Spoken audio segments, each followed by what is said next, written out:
오늘 요나서 세 번째 시간입니다. 4장의 말씀인데요. 자, 하나님께서 요나를 보내사 심판을 선고하게 하시자 니느웨 사람들이 왕에서부터 짐승에 이르기까지 모두가 금식하고 전부 베옷을 입고 회개하는 역사가 일어나 버렸습니다. 그 잔혹하기 이를 데 없는 죄악된 자들이 어떻게 이렇게까지 회개하는지 요나도 생각지 못했던 놀라운 변화에 깜짝 놀라고 있습니다. 그러나 이 일로 인해서 하나님은 니느웨에 내리시고자 했던 심판을 거두셨습니다. 요나서 3장 10절 말씀인데요. 같이 한번 읽어봅시다. 하나님이 그들이 행한 것 곧 그 악한 길에서 돌이켜 떠난 것을 보시고 하나님이 뜻을 돌이키사 그들에게 내리리라고 말씀하신 재앙을 내리지 아니하시니라. 자, 이 일은 요나에게요 굉장히 큰 충격이었습니다. 이렇게 악한 자들이 이렇게 쉽게 회개하고 돌이킬 거라고는 생각지도 못했기 때문이죠. 어제 우리가 살펴본 것처럼 당시의 니느웨에는 기근과 역병과 반란과 일시까지 겹쳐서 겹겹이 모아진 이 모든 악재들이 심판의 전조와 같이 보여졌기 때문에 그들의 마음이 하나님 앞에 녹아진 부드러운 마음으로 무너져 있었던 거죠. 그때에 요나가 선포한 한 말씀이 그냥 완전히 그들을 KO 시켜 버렸습니다. 그러니까 요나가 능력이 출중해서 단 한 번의 메시지로 12만 명이 회개하고 돌이킨 것이 아니라 이미 그 앞에 하나님께서 밑작업을 다 해놓으셨다라는 거죠. 요나는 그냥 떠먹기만 하면 되었던 것입니다. 자, 어쨌든 요나는 니느웨 사람들이 회개했다는 이 사실이 마음에 들지 않았습니다. 굉장히 기분 나빴습니다. 왜냐하면 그렇게 된다면 자비하신 하나님이 은혜를 베풀 여지가 커져버렸기 때문이죠. 말씀하신 대로 그의 회개에 합당한 이제 심판을 거두시려는 마음을 하나님께서 주실 거라고 요나는 생각했기 때문에 그 일이 발생할까 봐 기분이 나쁘고 불쾌했습니다. 급기야 하나님께 니느웨에 내리시고자 했던 심판을 철회한다는 하나님의 말씀이 주어지자 구원의 메시지가 분노의 메시지가 되어 버렸습니다. 요나가 지금 4장에 보면요 분노로 가득한 모습을 볼 수 있습니다.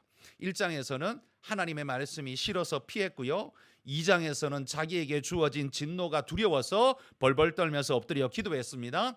3장에서는 못 이기는 척 같지만 온전한 순종이 아닌 껍데기 순종으로 그냥 심판을 내질러 놓았습니다. 4장에서는 그런데 그 말을 듣고 그들이 변하여 회개하는 모습을 보면서 이제는 이전보다 더 큰 분노가 일어나는데 예전에는 니느웨를 향한 분노였다면 4장에서는 하나님을 향한 분노가 일어나게 됩니다. 분노의 방향이 바뀌어버렸다는 거죠. 이 요나의 분노 이유가 뭡니까?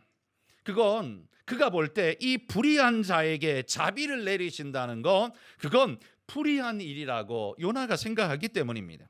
만약에 이들에게 이런 자비를 내린다면 저들의 손에 처참하게 죽어간 자들은 뭐가 되느냐라는 분노가 마음속에 일어나는 거죠.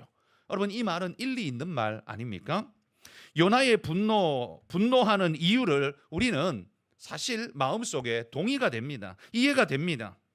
사악한 것도 어느 정도여야지 아수르의 사악은 그 도가 지나쳐도 너무 지나친 존재들이었거든요.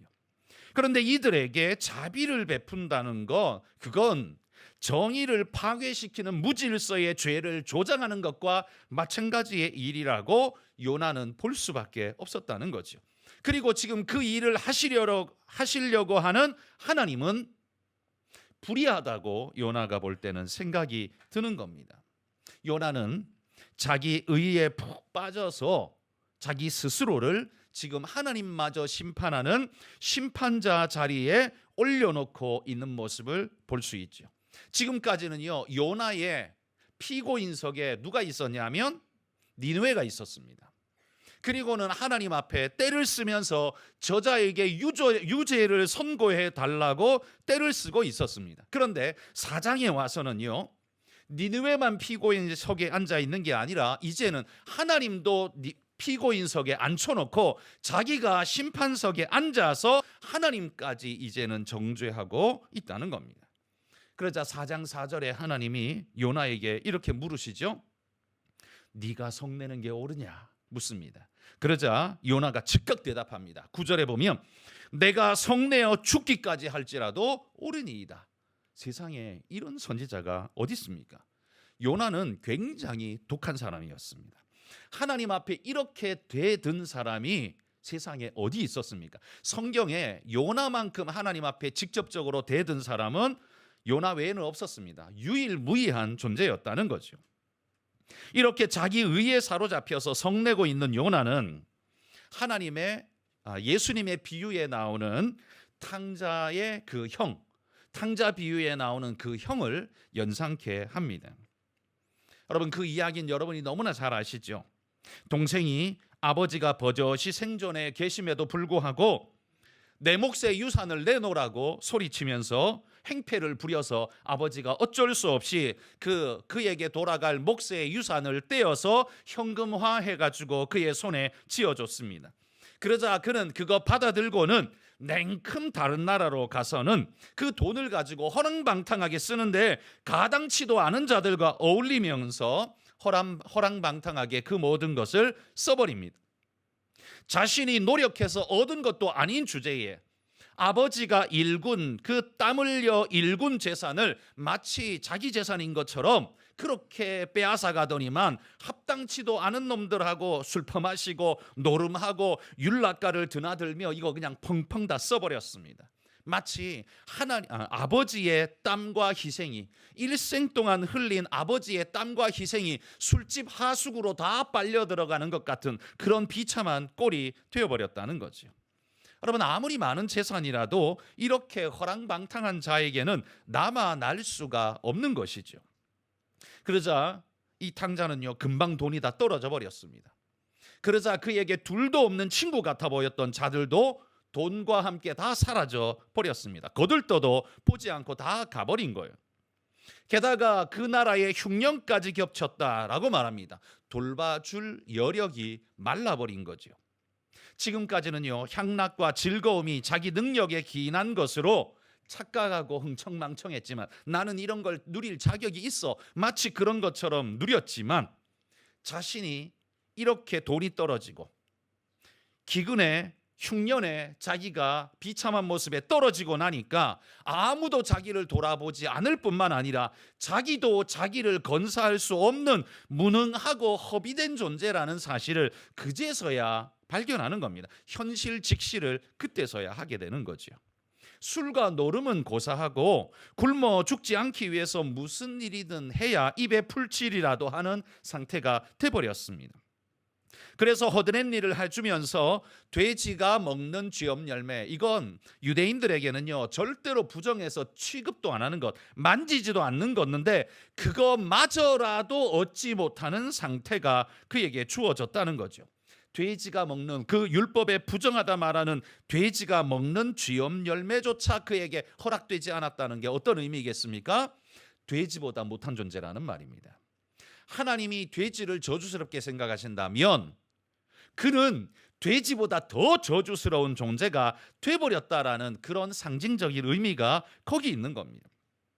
이런 자신의 처지를 깨닫고 나니 자신이 지금까지 얼마나 잘못 살았는가를 각성하게 됩니다. 그나마 이 둘째 아들 탕자가요 그나마라도 조금 인간다운 면이 있는 게 이런 어려움에 떨어지자 자기를 돌아볼 줄 아는 눈이 있었다는 사실이 그나마 얼마나 다행한 일입니까? 그리고는요 돼지우리 같은 그의 처지에서 눈물을 흘리면서 이렇게 고백합니다. 누가복음 15장 17절에서 19절인데요 읽어봅시다. 이에 스스로 돌이켜 이르되 내 아버지에게는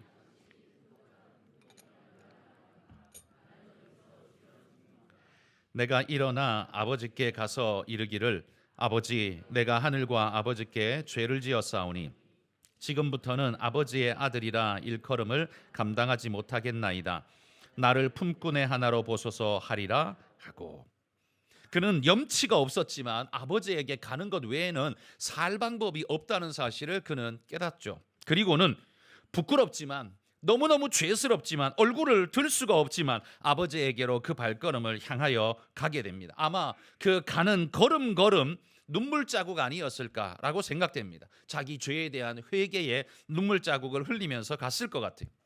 그런데 그 아버지 집 근처에 그 마을의 입구에 들어서자 저 동구 밖에 자기 아들이 들어서는 걸 보고 깨닫고는 아버지가 버선발로 쫓아와서 그 아들을 부둥켜 안고 입을 맞추며 눈물을 흘리며 자랐다라고 등을 두드려 주는 겁니다. 돌아오기만을 간절히 기다렸다는 표시를 아버지가 그냥 절절히 쏟아내는 거죠. 그가 가지고 간 돈을 기다린 게 아닙니다. 그 아들을 기다린 겁니다. 이게 아버지의 마음이었다는 거죠. 탕자는 사실 돈보다 아버지를 더 천하게 여겼습니다. 돈이 가치 있지 아버지는 저 노인네가 쓸모없이 저 돈을 깔고 앉아가지고 저거 지금 써야 되는데 투자해야 되는데 깔고 앉아가지고 주지도 않고 저건 뭐 하는 짓이야 라고 그전에는 생각을 했다는 말이죠. 그런데 지금 죄인 된 자신이 돌아갈 곳이 아버지 품밖에 없다는 사실을 깨닫고 난 다음에야 아버지에 대한 가치가 새롭게 보이기 시작하는 겁니다. 너무너무 크고 위대하게 보이는 거예요. 아버지는요 너무 기뻐서 잔치를 벌이지 않습니까? 송아지를 잡고 새 옷을 입히고 신발을 신기고 가락지를 끼워줍니다. 덩실덩실 춤을 추면서 기쁨을 감추지 못했습니다. 이전에 이 탕자가 아버지가 이렇게 기뻐하는 모습을 본 적이 없을 만한 기쁨을 그렇게 표시하고 드러내는 거죠. 그런데 그 첫째 아들이 밭에서 일하고 돌아오다가 자기 집 쪽에서 들려오는 풍악 소리를 듣고 이게 뭔가? 라고 묻습니다. 그러자 동생이 돌아와서 기뻐서 잔치를 연다는 소리를 듣습니다. 이 말을 듣는 순간 속에서 화가 치밀어 올라오죠. 탕자 동생은 두말할 것도 없고 그를 저렇게나 반겨 맞으시는 아버지를 보면서 분노가 막 치밀어 오르는 겁니다. 뭘 잘했다고 잔치를 열어줘? 가락지를 끼워줘. 송아지를 잡아. 말도 안 되는 짓이야 라고 아버지를 향한 분노가요 꾹꾹 참아왔던 분노가 막 폭발하기 시작하는 겁니다. 아니 나는 뼈 빠지게 옆에서 일을 해도 그 모든 허드렛 일을 내가 다 했는데 나한테는 친구랑 함께 나눠 먹으라고 염소 새끼 한 마리도 준 적이 없으면서 회포를 풀라고 그렇게 말해준 적도 없으면서 저 나쁜 놈, 저 탕자 모든 재산을 다 말아먹은 저놈한테는 송아지를 잡아라고 분노가 치미는 거죠. 사실 여러분 이 이야기를 이 정도 들으면 우리는 심리적으로 이 첫째 아들이 측은해집니다. 그 마음이 이해가 되지 않습니까? 우리는 그 첫째 아들의 마음에 동의가 돼요. 적어도 탕자보다는 훨씬 낫잖아요. 그가 분노하는 게 일견 일리가 있다는 생각이 들지 않습니까? 저런 나쁜 놈에게 저렇게 대우한다면 저놈이 마음을 고쳐먹지도 못하고 남아있는 재산 다시 가지고 가가지고 또 어디다 쓸지 어찌 아느냐. 그렇게 탕진하면 우리는 어떻게 되느냐. 여러분 이렇게 근심을 할 수 있지 않습니까? 이 첫째 아들의 걱정이 바로 우리의 걱정 아닙니까? 큰아들은요 이전까지는 아버지의 재산 그것도 자기에게 돌아올 몫이라고 챙겨간 이 둘째 아들 탕자에 대해서만 분노했습니다. 그런데 이제는 그 불길이 어디로 가요? 아버지를 불사르고 있습니다. 신랄하게 심판하고 있습니다. 이제는 탕자는 그냥 뒤로 갔어요. 막 거들떠 보기도 싫고 말하기도 싫고 그 분노의 불꽃은 지금 아버지를 불사르고 있다는 거죠. 바로 이 첫째 아들의 모습이 요나서 4장에 나오는 요나의 모습이라는 말이죠. 니누에는 둘째 아들 탕자이고 누가 봐도 탕자인 존재이고 이 요나는 첫째 아들 그 탕자인 거죠. 여러분 누구도 둘째 아들 탕자가 잘했다고 말하는 사람은 단 한 사람도 없습니다. 그렇죠? 여기에 탕자를 두둔할 마음을 가진 사람은 아무도 없을 겁니다. 우리는 아수르의 죄악, 니느웨의 죄악을 알기 때문에 그들을 두둔하고 그 사람들에게 그렇게 하면 안 돼요 라고 말할 사람 여기 아무도 없을 거라고 생각합니다. 우리가 일제치하에 당했던 것보다 몇 곱절 심각한 그 아주 고통스러운 일을 이 아수르가 저질렀기 때문에 그렇죠. 그들의 죄는 너무나 명백했기 때문에 그 누구도 두둔하지 않습니다. 그러나 문제는 그것을 대하는 첫째 아들의 자세입니다. 둘째 아들의 잘못을 지적하는 것을 두고 우리는 그가 잘못되었다고 말할 수는 없을 겁니다. 왜냐하면 둘째 아들은 그 지적을 받아 마땅하리만큼 잘못한 놈이니까 지적받는 게 당연해요. 그런데 첫째 아들의 잘못이 뭐냐 하면 스스로 심판석에 앉아서 아버지를 피고인석 죄인의 자리에 밀어넣고 그를 분노의 불꽃으로 형벌을 주고 있다는 것, 이게 첫째 아들의 죄악입니다. 요나는 스스로 하나님의 자리에 앉아서 이러한 불의한 자를 용서하시는 하나님은 정의가 결여된 나쁜 하나님입니다 라고 지금 하나님을 정죄하고 있다는 거예요. 이게 요나서 4장에 나오는 요나의 현실이라는 말이에요. 유명한 복음주의 신학자요 설교가였던 존 스토트 목사님이 이렇게 말했습니다. 죄의 본질은 인간이 하나님의 자리를 대신하는 것이다 라고 이야기를 했습니다. 여러분 잘 보십시오. 니느웨 사람들은 자신이 죄인이라는 것 인정하고 죄인의 자리에서 지금 회개하고 있습니다. 정말 끔찍한 죄를 저질렀어요. 그들은 욕먹어 싸고 벌받아 마땅합니다. 그런데 그들은 자신이 죄인인 줄 알고 하나님 앞에 두려움을 가지고 엎드려 회개 잡아가고 있습니다. 그런데 지금 요나는 어디 있습니까? 요나의 위치를 찾아보십시오. 요나는 어디 있습니까? 그는 방청석에 앉아 있는 게 아닙니다. 그는 검사석에 앉아 있는 게 아닙니다. 그는 지금 하나님의 자리, 심판석의 자리에 앉아 있습니다. 그리고는 하나님을 저 피고인석으로 밀어내고 그 하나님마저도 정죄하면서 손가락질하고 있다는 겁니다. 이게 바로 죄의 본질이라는 말이에요. 하나님의 자리를 찬탈하고 그 자리에 앉아서 자신이 하나님인 양 모든 것을 주장하는 그게 죄의 본질이에요. 여러분, 우리는 큰 죄라고 말하면 제일 큰 죄가 살인죄겠죠. 살인, 도적질, 강도, 강간, 이런 사기, 이런 게 죄잖아요. 근데 이런 죄는요 전부 인간에게 짓는 죄예요. 인간에게 짓는 죄. 이 죄도 물론 굉장히 큰 죄예요. 그런데 인간에게 짓는 죄예요. 그런데 여러분, 죄의 본질은 그 하나님의 자리를 찬탈하는 그 자는요 하나님께 죄를 짓는데 하나님께 몹쓸 죄를 저지르는 거예요. 하나님의 자리를 찬탈한 그는 사람들이 볼 때에는 아무 일 없는 것 같고 그게 무슨 죄야라고 생각할지 모르지만 그 사람이 그 다음에 저지를 모든 일들은 다 뭐예요? 모든 사람을 정죄하고 모든 사람을 자기가 심판하고 자기가 걸릴 것이 없으니 무슨 수단과 방법을 쓰더라도 걸릴 것이 없는 죄를 토해내는 존재, 그런 존재가 되고 만다는 겁니다. 그게 죄의 본질이라는 말이에요. 여러분, 요나서에 나오는 이 하나님을 이해하려면 예수님께서 비유로 말씀하신 이 탕자의 비유에 나오는 아버지의 마음을 이해해야 될 것입니다. 아버지는 둘째 아들이 탕자라는 사실에, 죄를 저질렀다는 사실에 부인하지 않습니다. 동의합니다. 아마 마을 사람들이 손가락질할 때 맞습니다. 이 호로자식 같은 내 둘째 아들은 이건 인간도 아닙니다. 아마 그렇게 동의했을 겁니다. 손가락질 받아 마땅한 죄인이라는 걸 인정할 겁니다. 마찬가지로 니느웨도요 얼마나 잔혹한 짓을 저질렀는지 하나님도 그들이 죄인이라는 거 인정합니다. 그 죄를 하나님이 가볍게 보신다는 말이 절대로 아닙니다. 여러분, 그러나 그 돌아온 아들 앞에서 아버지는 그의 옳고 그름을 지금 판단하고 있지 않은 걸 봅니다. 잘못을 안 했다는 소리가 아니에요. 이미 그 판단은 계속해서 해왔고 지금도 유효합니다.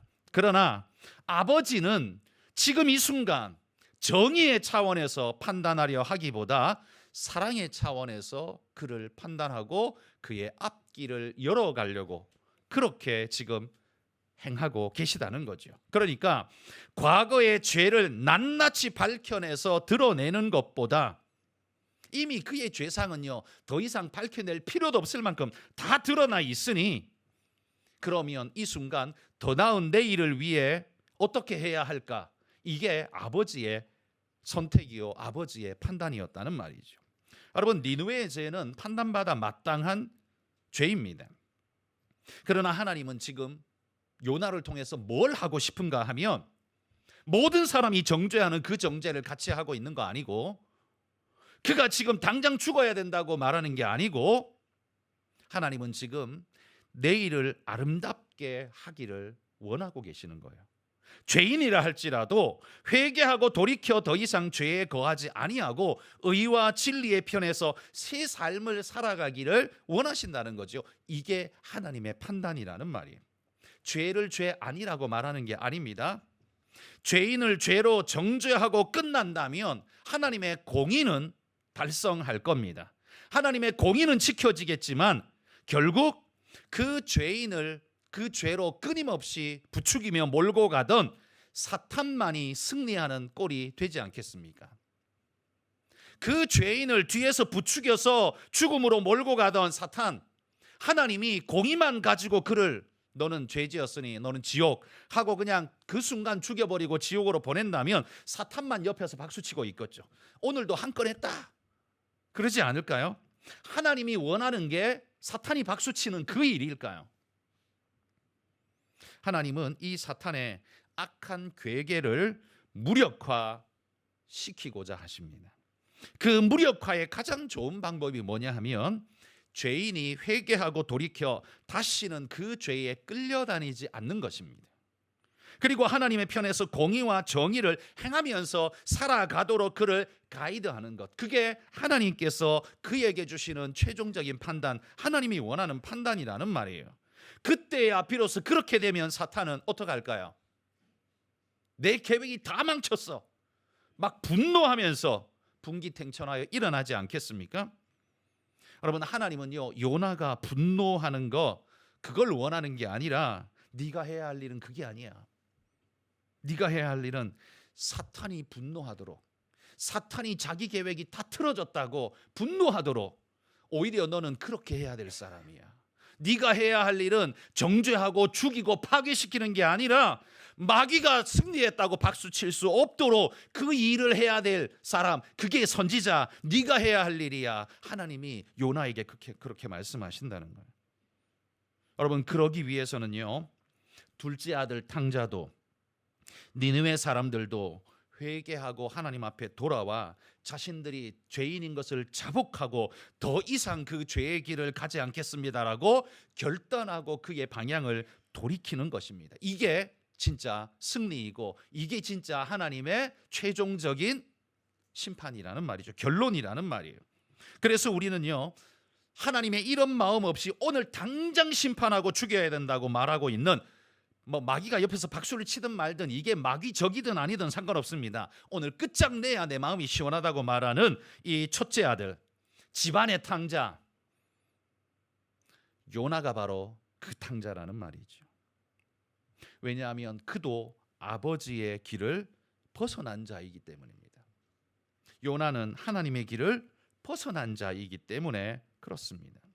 사탄이 부추기는 결과를 도출하기 위해서 사탄과 함께 장단 맞추고 있는 자이기 때문에입니다. 그러면 요나는 하나님의 선지자입니까? 사탄의 선지자입니까? 여러분, 니느웨의 죄값은 하나님께 맡겨야 합니다. 그가 죄 없다는 말이 아닙니다. 니느웨가 죄 없다는 말이 아니에요. 우리는 심판자의 자리에 설 자격이 없습니다. 하나님께 그 죄값을 맡겨야 합니다. 심판은 심판자이신 하나님의 고유 영역이라는 말이에요. 내가 나서서 정의를 구현하겠다고 잘못 덤비면 어떤 일이 벌어져요? 하나님마저 밀어내고 그 심판석에 내가 앉아서 모든 것을 내 맘대로 하려고 하는 그 죄에 빠지게 된다는 말이에요. 오늘 우리 사회를 보십시오. 도대체 우리 사회는요 전부 다 자기가 재판장이에요. 전부 지가 재판장이야. 그리고 그거 부추기고 있어요. TV에는 늘 그것만 나와요. 전부 다 자기가 재판장이라고 외치고 있고 정의롭고 의롭고 깨끗한 자들만 살고 있는 동네인 것 같아요. 근데 정말 하나님이 그거 원하시는 걸까요? 그들은 진짜 재판장 자격이 있을까요? 여러분, 우리는 누구를 탓할 만큼 그렇게 의롭고 그 의로움으로 구원받아서 천국을 보장받은 존재가 아니지 않습니까? 하나님께서 우리 죄를 덮으셨기 때문에 구원의 은혜를 얻은 주제에 하나님이 우리 죄를 살짝만 들춰내시면서 야, 너 이런 죄 지었잖아. 너 요런 죄 지었잖아. 너 이런 놈이야. 라고 하나님이 들춰내기만 해도 찍소리도 못하고 고개 숙이고 푹 꺼질 존재인 주제에 지금 우리는 뭘 해요? 남들을 그리고 하나님까지도 재판장의 자리에서 밀어내고 하나님마저도 정죄하려고 덤벼드는 심판석에 앉아 큰 소리치는 존재, 그게 오늘 요나이고 그게 오늘 우리의 모습이라는 거죠. 하나님은 요나가 동의할 수 없는 그런 방법을 왜 사용하시는지 여러분 우리는 요나서에서 그 이유를 읽게 됩니다. 요나서 4장 11절 같이 읽어봅시다. 하물며 이 큰 성읍 니느웨에는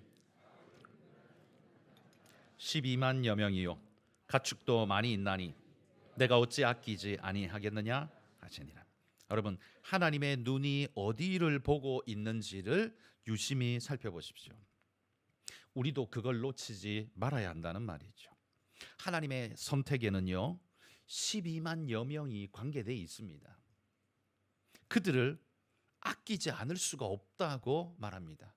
너무 착해서, 죄가 없어서, 아니요. 너무 불쌍해서, 너무 긍휼히 여겨야 할 존재들이니까. 그거 아니면 답이 없는 존재니까 하나님이 그 12만여 명을 불쌍히 여기시고 귀히 보신다는 말이에요. 여러분 죄로 인해 다른 게 안 보이는 요나와 죄보다는 12만 명이 먼저 보이는 하나님, 이 시선의 차이가 모든 것의 결론의 차이를 만들어냅니다. 하나님은 죄를 가볍게 보시는 게 아닙니다. 하나님은 그 죄값을 그들에게 치룰 것입니다. 그러나 하나님이 이루고자 하시는 것, 이 땅에서 이루고자 하시는 건 궁극적으로 옳음을 만들어 가자는 것이 그게 하나님의 뜻입니다. 여러분 아수르 군사들의 죄는 분명히 크지만 니느웨 성읍에 있는 그 부녀들과 철 모르는 아이들과 그 노인들과 그 모든 이들 무엇 때문에 죽어야 하는 것입니까? 하나님은 그들도 무척 아낀다는 사실을 오늘 본문이 보여주지 않습니까? 그러므로 여러분 우리도 오늘 이 요나서를 보면서 우리 자신, 우리의 시선을 다시 한번 돌아보는 겁니다. 나는 무엇을 보고 있으며 나는 무엇을 만들고자 하고 있는가?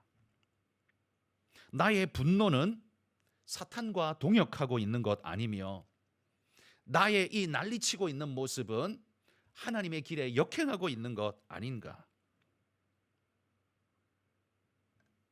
여러분 옳음을 위해서 정죄하는 것, 그건 요나의 방식이었습니다. 일견 옳아 보이지 않습니까? 왜? 옳음을 위해 부정한 것을 정죄하는 것, 그건 의로운 일 아닌가? 이런 생각이 듭니다. 그러나 하나님은요 심판보다 회개를 원하신다고 우리에게 말씀하고 있습니다. 왜요? 왜일까요? 한번 생각해 보십시오. 심판이 뭡니까? 요나가 원하는 심판은 이거예요. 과거로부터 지금까지 니느웨가 아수르가 저지른 그 죄에 대한 대가를 오늘 싹 쏟아부어 가지고 싹 소멸시켜 버리는 것, 오늘 그냥 끝장내 버리는 것, 이게 요나가 원하는 심판입니다. 속 시원하겠죠? 깔끔합니다. 그러나 미래는 그 다음은 어찌할 겁니까? 그러나 여러분 하나님이 원하는 회개는 어떻습니까? 잘못된 과거를 오늘부터 회개하고 돌이켜서 미래를 새롭게 만들어가는 것, 그게 하나님이 원하시는 회개라는 말입니다. 내일이 필요 없다면 하나님은 오늘 심판하실 겁니다. 그러나 하나님은 우리에게 내일을 선물하고 싶어 합니다. 하나님 말씀대로 살아가는 내일, 돌이켜 하나님과 동행하는 내일, 마귀가 박수 쳐지는 그런 심판 말고 하나님과 동행할 수 있는 내일을 네가 만들었으면 좋겠다. 여러분 예수님께 끌려온 가늠하다가 현장에서 잡힌 여인, 요나식으로 하자면 어떻게 해요? 예수님이 제일 먼저 돌 들고 쳤을 겁니다. 요나식으로 하자면. 근데 예수님은 뭐라 그랬어요? 죄 없는 자가 먼저 돌로 치라. 그 여인이 죄 없다는 소리입니까? 아니요. 예수님은 그 여인더러 죄 없다고 말한 적 한 번도 없습니다. 그리고 너는 지금까지 잘 살았으니까 그렇게 계속 살아라, 그렇게 말씀하지 않았습니다. 예수님이 뭐라 그랬어요? 다시는 그런 죄를 짓지 마라. 이건 그 여인이 잘못 살았다는 징계이면서도 그럼에도 불구하고 그에게 내일을 선물하고 계신, 기회를 주시는 예수님의 모습이 보이지 않습니까? 이게 예수님의 방식입니다. 이게 요나서에 나오는 하나님의 방식하고 일맥상통하는, 이게 하나님 방식 아닌가요? 우리는 죄를 만나면 요나처럼 끝장내버리기를 원합니다. 시원하잖아요. 정당해 보이잖아요. 그런데 정작 여러분, 그런 식으로 끝장을 낸다면 지구상에 살아남을 존재가 누가 있습니까? 10년 내에 지구상의 모든 존재는 다 죽어버릴 겁니다. 그렇지 않나요? 요나가 그렇게 분내는데 하나님이 요나에게 너는 감히 내 자리를 찬탈하고 니느웨 사람도 하지 않은 그 죄를 네가 저질렀다. 너는 오늘 죽어라. 지옥 가라. 라고 한다면 니느웨만 지옥 가는 게 아니라 요나도 같이 지옥 가는 거예요. 거기에 걸리지 않을 사람이 누가 있습니까? 그렇게 심판해서 그게 하나님이 원하는 걸까요? 그게 바로 마귀가 원하는 거예요. 왜요? 모두가 다 지옥 가니까. 막 옆에서 박수치고 난리 나겠죠. 땡 잡았다 야, 이거 내가 원하는 건데 하나님이 다 이루어주네, 요나가 다 이루어주네 하지 않겠습니까? 하나님이 그거 원하실까요? 그게 하나님이 원하는 선지자가 해야 될 일일까요? 아니요. 하나님과 함께 동역하며 걸어가는 믿음의 사람들을 만들어내는 거, 그게 선지자가 해야 될 일 아닐까요?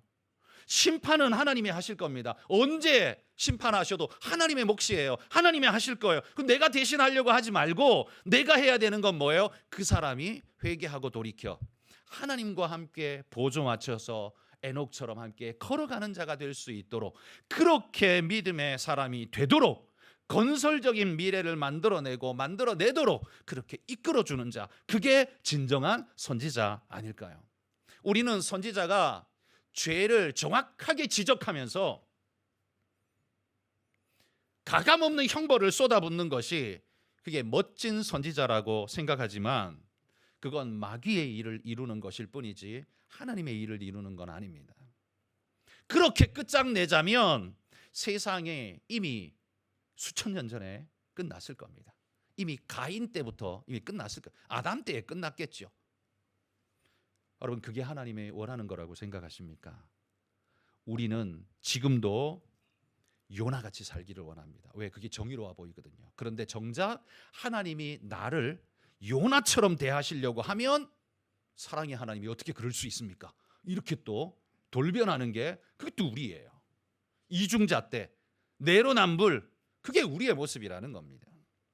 여러분, 하나님은 마귀가 박수치고 마귀가 좋아하는 거, 하나님이 그거 원하시는 거 절대 아니에요.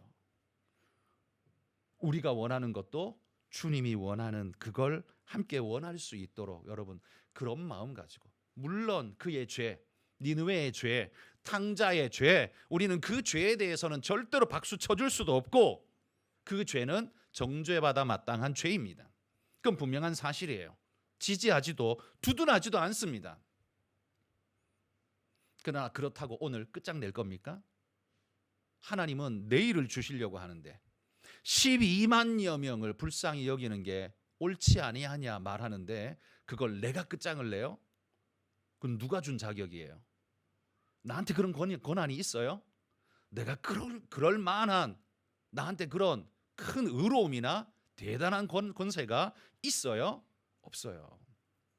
잘못하면 마귀의 앞잡이 노릇만 하게 돼요. 여러분, 우리는 심판할 자가 아니라 회개로 인도하여 하나님과 함께 동행하도록 이끄는 자, 그게 우리의 모습 아닙니까? 그리고 그게 선지자의 모습 아닙니까? 여러분, 오늘 우리가 3일 동안 살펴본 요나의 모습 속에서 우리가 회개하고 돌이켜야 할 수많은 모습들을 발견합니다. 여러분, 이건 누구의 이야기가 아니라 바로 나의 이야기 아닙니까? 오늘 3번 설교를 제가 요나서 이야기 말씀을 드렸는데요. 그 3번에 나오는 모든 허물지고 죄된 존재의 모습이 그게 내 안에서 나타나는, 그것도 의롭고 괜찮은 것으로 포장되어져서 나타나는 내 죄의 모습 아닙니까? 바로 그 앞에서 여러분 우리가 회개하고 하나님, 나는 요나가 아니라 하나님과 동행하는 믿음의 길을 걸어가겠습니다 결단하고 하나님의 은혜 앞에 선자 되게 해 주옵소서. 그렇게 기도하고 여러분 주님과 함께 동행하는 그런 믿음의 일꾼들이 다 되시기를 주의 이름으로 축복합니다.